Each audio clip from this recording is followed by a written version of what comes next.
लाख की चूड़ियां।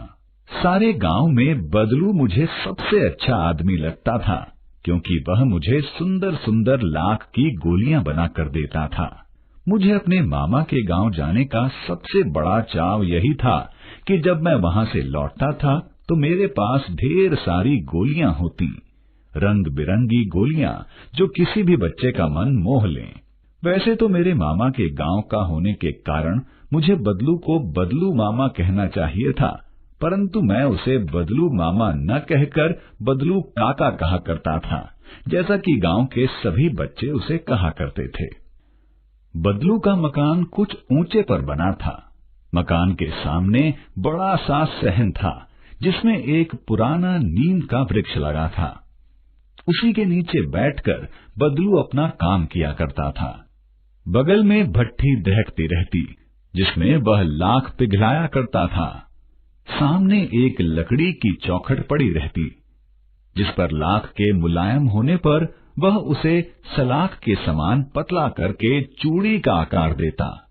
पास में 4-6 विभिन्न आकार की बेलन नुमा मुंगेरियां रखी रहती, जो आगे से कुछ पतली और पीछे से मोटी होती। लाख को चूड़ी का आकार देकर वह उन्हें मुंगेरियों पर चढ़ाकर गोल और चिकना बनाता, और तब एक एक कर पूरे हाथ की चूड़ियां बना चुकने के पश्चात वह उन पर रंग करता। बदलू यह कार्य सदा ही एक मचिए पर बैठकर किया करता था, जो बहुत ही पुरानी थी। बगल में ही उसका हुक्का रखा रहता, जिसे वह बीच बीच में पीता रहता। गांव में मेरा दोपहर का समय अधिकतर बदलू के पास बीतता। वह मुझे लला कहा करता और मेरे पहुंचते ही मेरे लिए तुरंत एक मचिया मंगा देता। मैं घंटों बैठे बैठे उसे इस प्रकार चूड़ियां बनाते देखता रहता। लगभग रोज ही वह 4-6 जोड़े चूड़ियां बनाता। पूरा जोड़ा बना लेने पर वह उसे बेलन पर चढ़ाकर कुछ क्षण चुपचाप देखता रहता, मानो वह बेलन न होकर किसी नववधू की कलाई हो। बदलू मनिहार था। चूड़ियां बनाना उसका पैतृक पेशा था, और वास्तव में वह बहुत ही सुंदर चूड़ियां बनाता था। उसकी बनाई हुई चूड़ियों की खपत भी बहुत थी। उस गांव में तो सभी स्त्रियां उसकी बनाई हुई चूड़ियां पहनती ही थीं। आसपास के गांव के लोग भी उससे चूड़ियां ले जाते थे, परंतु वह कभी भी चूड़ियों को पैसों से बेचता न था। उसका अभी तक वस्तु विनिमय का तरीका था, और लोग अनाज के बदले उससे चूड़ियां ले जाते थे। बदलू स्वभाव से बहुत सीधा था। मैंने कभी भी उसे किसी से झगड़ते नहीं देखा। हाँ, शादी विवाह के अवसरों पर वह अवश्य जिद पकड़ लेता था।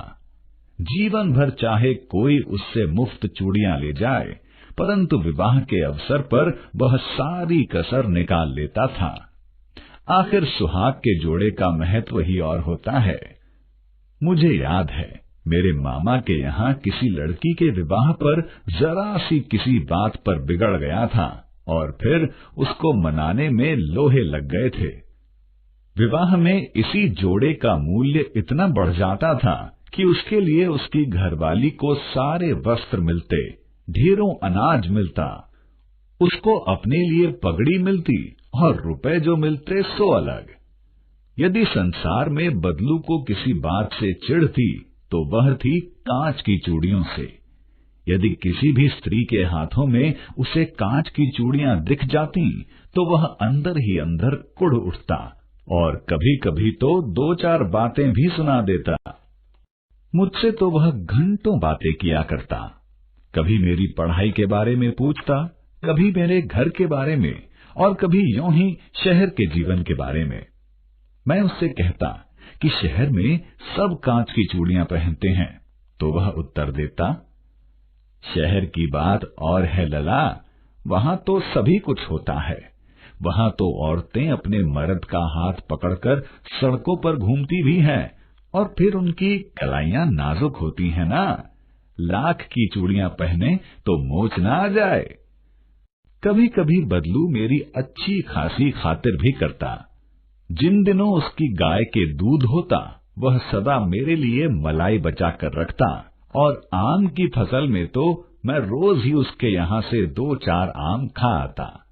परंतु इन सब बातों के अतिरिक्त जिस कारण वह मुझे अच्छा लगता वह यह था कि लगभग रोज ही वह मेरे लिए 1-2 गोलियां बना देता। मैं बहुधा हर गर्मी की छुट्टी में अपने मामा के यहाँ चला जाता और 1-आध महीने वहां रहकर स्कूल खुलने के समय तक वापस आ जाता। परंतु 2-3 बार ही मैं अपने मामा के यहाँ गया होऊंगा, तभी मेरे पिता की एक दूर के शहर में बदली हो गई और एक लंबी अवधि तक मैं अपने मामा के गांव न जा सका। लगभग 8-10 वर्षों के बाद जब मैं वहां गया तो इतना बड़ा हो चुका था कि लाख की गोलियों में मेरी रुचि नहीं रह गई थी। अतः गांव में होते हुए भी कई दिनों तक मुझे बदलू का ध्यान न आया। इस बीच मैंने देखा कि गांव में लगभग सभी स्त्रियां कांच की चूड़ियां पहने हैं। विरले ही हाथों में मैंने लाख की चूड़ियां देखी। तब एक दिन सहसा मुझे बदलू का ध्यान हो आया। बात यह हुई कि बरसात में मेरे मामा की छोटी लड़की आंगन में फिसल कर गिर पड़ी और उसके हाथ की कांच की चूड़ी टूटकर उसकी कलाई में घुस गई और उससे खून बहने लगा। मेरे मामा उस समय घर पर न थे, मुझे ही उसकी मरहम पट्टी करनी पड़ी। तभी सहसा मुझे बदलू का ध्यान हो आया। मैंने सोचा कि उससे मिल आऊं। अतः शाम को मैं घूमते घूमते उसके घर चला गया। बदलू वहीं चबूतरे पर नीम के नीचे एक खाट पर लेटा था। नमस्ते बदलू काका, मैंने कहा। नमस्ते भैया। उसने मेरी नमस्ते का उत्तर दिया और उठकर खाट पर बैठ गया, परंतु उसने मुझे पहचाना नहीं और देर तक मेरी ओर निहारता रहा। मैं हूँ जनार्दन काका, आपके पास से गोलियां बनवा कर ले जाता था। मैंने अपना परिचय दिया। बदलू फिर भी चुप रहा, मानो वह अपने स्मृति पटल पर अतीत के चित्र उतार रहा हो, और फिर वह एकदम बोल पड़ा। आओ आओ लला, बैठो, बहुत दिन बाद गांव आए। हाँ, इधर आना नहीं हो सका काका, मैंने बैठते हुए उत्तर दिया। कुछ देर फिर शांति रही। मैंने इधर उधर दृष्टि दौड़ाई, न तो मुझे उसकी मचिया ही नजर आई, न ही भट्ठी। आजकल काम नहीं करते काका? मैंने पूछा। नहीं लला, काम तो कई साल से बंद है। मेरी बनाई हुई चूड़ियां कोई पूछे तब तो। गांव गांव में कांच का प्रचार हो गया है। वह कुछ देर चुप रहा, फिर बोला। मशीनी युग है ना यह लला, आजकल सब काम मशीन से होता है। खेत भी मशीन से जोते जाते हैं, और फिर जो सुंदरता कांच की चूड़ियों में होती है, लाख में कहाँ संभव है। लेकिन कांच बड़ा खतरनाक होता है, बड़ी जल्दी टूट जाता है, मैंने कहा। नाजुक तो फिर होता ही है लला। कहते कहते उसे खांसी आ गई और वह देर तक खांसता रहा। मुझे लगा उसे दमा है।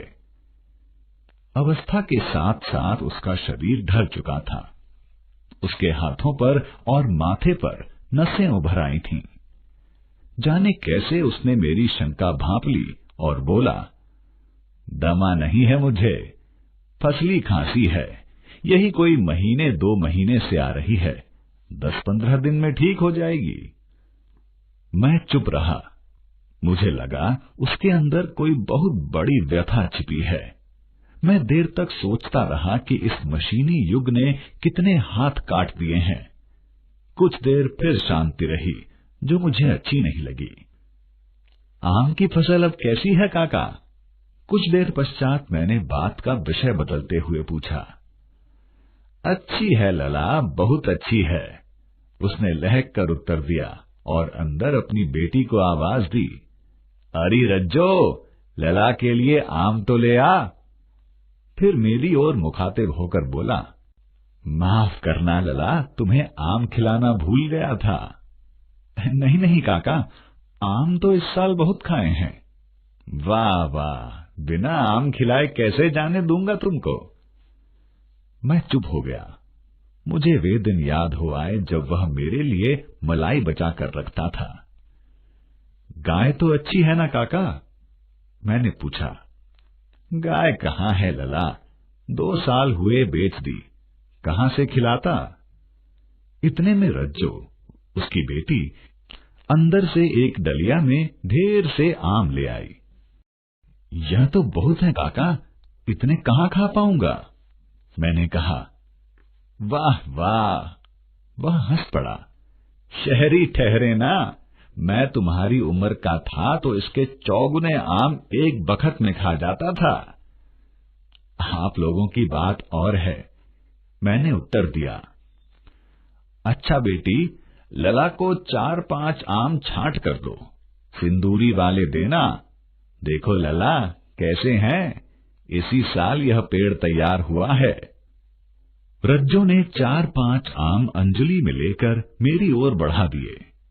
आम लेने के लिए मैंने हाथ बढ़ाया तो मेरी निगाह एक क्षण के लिए उसके हाथों पर ठिठक गई। गोरी गोरी कलाइयों पर लाख की चूड़ियां बहुत ही फब रही थीं। बदलू ने मेरी दृष्टि देख ली और बोल पड़ा, यही आखिरी जोड़ा बनाया था जमींदार साहब की बेटी के विवाह पर। 10 आने पैसे मुझको दे रहे थे, मैंने जोड़ा नहीं दिया, कहा शहर से ले आओ। मैंने आम ले लिए और खाकर थोड़ी देर पश्चात चला आया। मुझे प्रसन्नता हुई कि बदलू ने हार कर भी हार नहीं मानी थी। उसका व्यक्तित्व कांच की चूड़ियों जैसा न था कि आसानी से टूट